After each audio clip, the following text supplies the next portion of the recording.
दोस्तों, आपको भी ऐसी खबरें सुनकर काफी अच्छा लगता होगा जब हमारे वैज्ञानिक किसी रॉकेट या स्पेसक्राफ्ट को दूर अंतरिक्ष में किसी अन्य ग्रह पर खोज करने के लिए भेजते हैं। लेकिन क्या आपने कभी सोचा है, ये रॉकेट या स्पेसक्राफ्ट जब हमारे वैज्ञानिक किसी अन्य ग्रह पर भेजते हैं तो उसकी क्या प्रक्रिया रहती है और साथ ही हर ग्रह पर पहुंचने के लिए इन्हें कितना समय लगता है। दोस्तों, रॉकेट को कुछ इस तरह से भेजा जाता है कि वो एक ऐसे पॉइंट पर सही समय पर पहुंच जाएगा जहां पर हमारे वैज्ञानिकों ने अनुमान लगाया है कि वो ग्रह वहां पर है। साथ ही वो रॉकेट उस ग्रह की ग्रेविटी में भी घुस जाए। लेकिन फिर भी ये सब इतना आसान नहीं रहता। आखिर इस स्पेस क्राफ्ट में पर्याप्त फ्यूल की भी तो आवश्यकता होती है और अन्य ग्रह, तारे और सूर्य की ग्रेविटी से भी उसे बचना होता है। आप देख रहे हैं यूनिवर्स टीवी। दोस्तों, किसी भी रॉकेट को किसी भी ग्रह पर भेजने के लिए सबसे ज्यादा जरूरी है पर्याप्त मात्रा में प्रोपेलेंट का मौजूद होना। प्रोपेलेंट दरअसल रॉकेट में प्रयोग किए जाने वाले फ्यूल को कहा जाता है। हालांकि जब रॉकेट उड़ने लगता है तब धरती की ग्रेविटेशनल फोर्स अपना काम कर रही होती है। इसीलिए ये भी जरूरी होता है कि कोई भी रॉकेट काफी तेजी से धरती की ग्रेविटेशनल इन्फ्लुएंस से बाहर हो सके, ताकि जो ग्रेविटेशनल फोर्स उसे रोकने का काम करता है वो उससे बाहर हो जाए। यदि रॉकेट को किसी अन्य ग्रह पर पहुंचाना है तो सबसे पहले ये देखा जाता है कि वो समय कौन सा है। क्या उस ग्रह की दूरी धरती से कम होगी? क्योंकि ऐसा करने पर एक तो प्रोपेलेंट भी कम लगता है, साथ ही डिस्टेंस और टाइम भी कम हो जाएगा। उदाहरण के लिए धरती और मंगल 2 साल में एक बार एक दूसरे के सबसे नजदीक होते हैं। इसीलिए किसी रॉकेट को अगर मंगल ग्रह पर भेजना है तो ऐसे ही समय पर उसे लॉन्च किया जाता है। लेकिन यदि हमें किसी दूर के ग्रह पर रॉकेट भेजना होता है तो हमें उसके नजदीक का भी ध्यान रखना होता है कि कहीं वो रास्ते में किसी अन्य ग्रह के ग्रेविटेशनल इन्फ्लुएंस में न आ जाए। जैसा कि आपको पहले बताया गया है, कोई भी ग्रह हमारे सोलर सिस्टम में फिक्स्ड पोजीशन में मौजूद नहीं होता। इसका मतलब हवा में तैर रही चीज पर एकदम सटीक निशाना लगाना होता है और दूरी कई महीनों की होती है। वहीं दोस्तों, हर ग्रह 10 या उससे ज्यादा किलोमीटर प्रति सेकंड की स्पीड से लगातार सूर्य का चक्कर लगा रहे होते हैं। इसीलिए किसी रॉकेट का ये भी जरूरी है कि उसे एक इलेक्ट्रिकल ऑर्बिट में ही लॉन्च किया जाए और ऐसे इलेक्ट्रिक ऑर्बिट को ह्यूमन ट्रांसफर ऑर्बिट कहा जाता है। इसीलिए ऐसा नहीं हो सकता कि किसी भी रॉकेट को कभी भी अंतरिक्ष में भेज दिया जाए। लॉन्च की भी फिक्स डेट और टाइम होती है क्योंकि समय कैलकुलेशन पर आधारित होता है। वहीं जब किसी रॉकेट को इलेक्ट्रिकल ऑर्बिट में लॉन्च किया जाता है तब वो कुछ इस प्रकार होता है कि जब रॉकेट अपने टारगेट पॉइंट तक पहुंचेगा तब वहां पर वो ग्रह भी पहुंच जाएगा, जिसे जांच करने के लिए किसी सैटेलाइट या स्पेस क्राफ्ट को रॉकेट के जरिए भेजा गया है। वैसे क्या आप जानते हैं, मरकरी और वीनस जैसे ग्रह पर चैलेंजेस थोड़े और ज्यादा बढ़ जाते हैं। ऐसा इसीलिए क्योंकि दोनों ग्रह सूर्य के काफी नजदीक होते हैं और इसीलिए यदि कोई रॉकेट इन तक भेजा जाए तो इन सब बातों का काफी ध्यान रखना होता है दोस्तों, कि कहीं सूर्य की ग्रेविटी उस रॉकेट को अपनी ओर खींच न ले। क्योंकि अगर ऐसा हो गया तो सूर्य उस रॉकेट को अपनी सतह की ओर आकर्षित कर लेगा और रॉकेट पूरी तरह से नष्ट हो जाएगा। इसीलिए मरकरी और वीनस जैसे ग्रहों पर मिशन करने के लिए हमारे वैज्ञानिकों को और भी कड़ी मेहनत करनी पड़ती है। साथ ही हमें अगर रॉकेट को आउटर प्लेनेट की ओर भेजना है तब भी रॉकेट की स्पीड इतनी तेज होना जरूरी है कि वो सूर्य की ग्रेविटी को पार कर सके। अब आपने ये तो जान लिया कि किस तरह से रॉकेट को लॉन्च किया जाता है, यानी किस तरह का समय और किस तरह की टाइमिंग को देखा जाता है। साथ ही इसके साथ साथ किन किन बातों का ध्यान रखना चाहिए। अब हम ये जानते हैं कि किस ग्रह तक पहुंचने के लिए कितना समय लगता है। सबसे पहले मरकरी ग्रह की बात करते हैं। ये हमारे सूर्य का सबसे नजदीकी ग्रह है, साथ ही हमारे सोलर सिस्टम का सबसे छोटा ग्रह भी है। मरकरी ग्रह हमारी पृथ्वी से 91 मिलियन किलोमीटर दूर है। लेकिन आपको ये बात जानकर हैरानी होगी कि इस ग्रह पर अब तक काफी कम मिशन गए हैं। ऐसा इसीलिए क्योंकि इस ग्रह पर रॉकेट या फिर स्पेस क्राफ्ट को भेजना काफी मुश्किल होता है। क्योंकि जब भी कोई रॉकेट मरकरी की तरफ भेजा गया तो इस बात की काफी ज्यादा संभावना होती है कि सूर्य की ग्रेविटी उस रॉकेट को अपनी ओर खींच लेगी और उसे नष्ट कर देगी। इसीलिए जब भी हम मरकरी पर किसी रॉकेट को भेजना चाहते हैं तो हमें उसकी स्पीड इतनी ज्यादा रखनी होगी,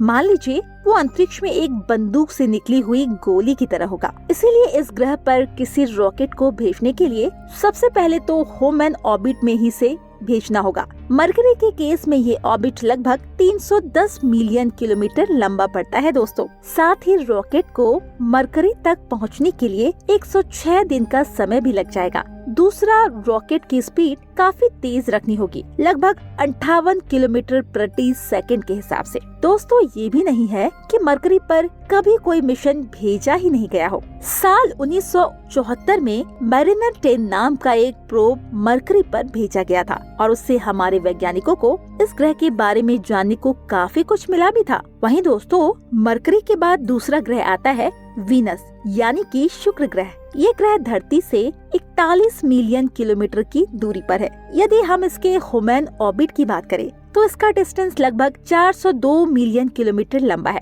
लेकिन क्या आप जानते हैं, यदि हम वीनस ग्रह पर भेजे गए स्पेसक्राफ्ट का इतिहास देखें तो आप ये पाएंगे कि हर एक स्पेसक्राफ्ट को वीनस ग्रह तक पहुंचने के लिए अलग अलग समय लगा है। हालांकि ऐसा कहा जाता है वीनस ग्रह तक पहुंचने के लिए कोई भी एवरेज प्रोब को लगभग 150 दिन लग जाएंगे। साल 1961 में वीनस ग्रह पर पहला मिशन रूस ने वेनेरा नाम के एक प्रोब को लॉन्च किया गया। ये प्रोब वीनस ग्रह तक केवल 97 दिन में ही पहुंच गया था। लेकिन साल 2006 में भेजे गए EAAS वीनस एक्सप्रेस को वीनस ग्रह के ऑर्बिट में पहुंचने के लिए दोस्तों 153 दिनों का समय लग गया था। यहाँ तक कि एक बार एक ऐसा मिशन भी किया गया था जब उसे वीनस ग्रह तक पहुंचने के लिए 463 दिन का समय लगा था। अब बारी आती है मंगल ग्रह की। मंगल ग्रह हमारी धरती से 56 मिलियन किलोमीटर की दूरी पर है और आज के समय में हमारे पास जो टेक्नोलॉजी है उसके हिसाब से मंगल ग्रह पर पहुंचने के लिए लगभग 8 महीने का समय लग जाता है। साथ ही उसके ह्यूमन ऑर्बिट का डिस्टेंस लगभग 600 मिलियन किलोमीटर के बराबर है। लेकिन यदि मंगल ग्रह पर भी किए जाने वाले मिशन का इतिहास देखा जाए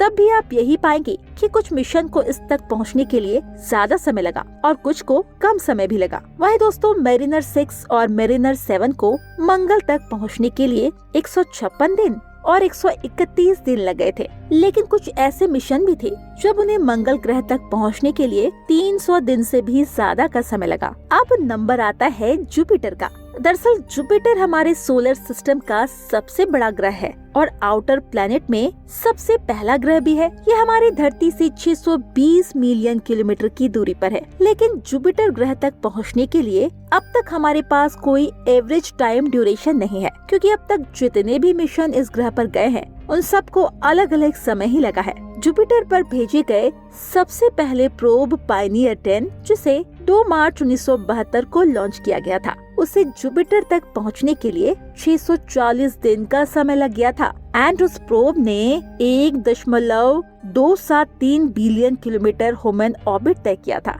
सबसे बड़ा ग्रह सैटर्न यानी शनि ग्रह, ये ग्रह हमारी धरती से 1277 मिलियन किलोमीटर की दूरी पर है। क्या आप जानते हैं इस ग्रह तक किए जाने वाले शुरुआती मिशन को लगभग 6.5 साल का समय लगा था। साल 1980 में वाइजर 1 को भी सैटर्न ग्रह की तरफ भेजा गया, लेकिन रास्ते में इसका एनकाउंटर जुपिटर ग्रह से हो गया। हालांकि एनकाउंटर ऐसा हुआ था कि जुपिटर ग्रह की वजह से इसे अपनी स्पीड बढ़ाने में मदद मिल गई, क्योंकि जुपिटर से इतना दूर था इसकी ग्रेविटी उस पर असर कर रही थी, पर वो उसे अपनी ओर खींच न सकी थी। इसके कारण इसकी स्पीड बढ़ गई और अंत में उस मिशन को सैटर्न तक पहुंचने के लिए 1165 दिन लगे थे, यानी लगभग 3 साल का समय लग गया था सैटर्न ग्रह तक पहुंचने के लिए। लेकिन जब इसके बाद वाइजर 2 को भेजा गया तब उसे लगभग 4 साल का समय लगा था। अब बात करते हैं दोस्तों यूरेनस की। यूरेनस हमारी धरती से 2720 मिलियन किलोमीटर की दूरी पर है। अब आप खुद सोचिए, जब सैटर्न ग्रह पर पहुंचने के लिए 6.5 साल का समय लग गया, फिर यूरेनस से ग्रह तक पहुंचने के लिए और भी ज्यादा लगता होगा, क्योंकि ग्रह काफी दूर भी है। अब तक हमने इस पर केवल एक ही मिशन किया है, वही वाइजर 2 को इस पर पहुंचने के लिए 8.5 साल का समय लग गया था। हालांकि वैज्ञानिकों के अनुमान से आधा ही था, क्योंकि इसके ह्यूमन ऑर्बिट से इस ग्रह तक पहुंचने के लिए 16 साल का समय लग सकता था। लेकिन समय आधा इसीलिए हुआ क्योंकि जुपिटर और सैटर्न ग्रेविटेशनल इन्फ्लुएंस के कारण इसे काफी मदद मिल गई थी। अब बारी आती है आखिरी ग्रह नेपच्यून की। इसका मिनिमम डिस्टेंस हमारी पृथ्वी से 4,347 मिलियन किलोमीटर है। इस ग्रह पर भी अब तक केवल एक ही प्रोब पहुंच पाया है। इसका नाम है वायेजर 2। इसका भी एनकाउंटर यूरेनस ग्रह से हुआ था। इसे पृथ्वी से नेपच्यून तक पहुंचने के लिए 12.5 साल का समय लग गया था। अब आप खुद सोचिए ये मिशन कितने मुश्किल होते होंगे। आपको जानकर हैरानी होगी, ऐसा माना गया था कि वायेजर 2 को ह्यूमन ऑर्बिट के हिसाब से नेपच्यून तक पहुंचने के लिए लगभग 30 साल लग सकते हैं। दोस्तों, अब भी हमारे सोलर सिस्टम में एक प्लैनेट बाकी है जिसका नाम है प्लूटो, यानी इसे आप एक्सो प्लैनेट भी कह सकते हैं। इसकी हमारी धरती से 4,300 मिलियन किलोमीटर की दूरी है। जनवरी 2006 में न्यू हॉरिजॉन्स नाम के एक मिशन को लॉन्च किया गया। 58,536 किलोमीटर प्रति घंटे की स्पीड से चलने वाला ये पहला ऑब्जेक्ट था। इतनी तेजी से हमारी धरती की एटमॉस्फेयर से निकला था। ह्यूमन ऑर्बिट के हिसाब से ये अनुमान लगाया था इसे शायद 43 साल का समय लग जाएगा प्लूटो तक पहुंचने के लिए। हालांकि न्यू हॉरिजॉन्स केवल 9.5 साल में ही प्लूटो तक पहुंच गया था। तो आज के वीडियो से आपने क्या सीखा, हमें कमेंट करके जरूर बताइए। आज के वीडियो में बस इतना ही। मिलते हैं नेक्स्ट वीडियो में। वीडियो अच्छी लगी हो तो लाइक करें, चैनल को सब्सक्राइब करें। धन्यवाद।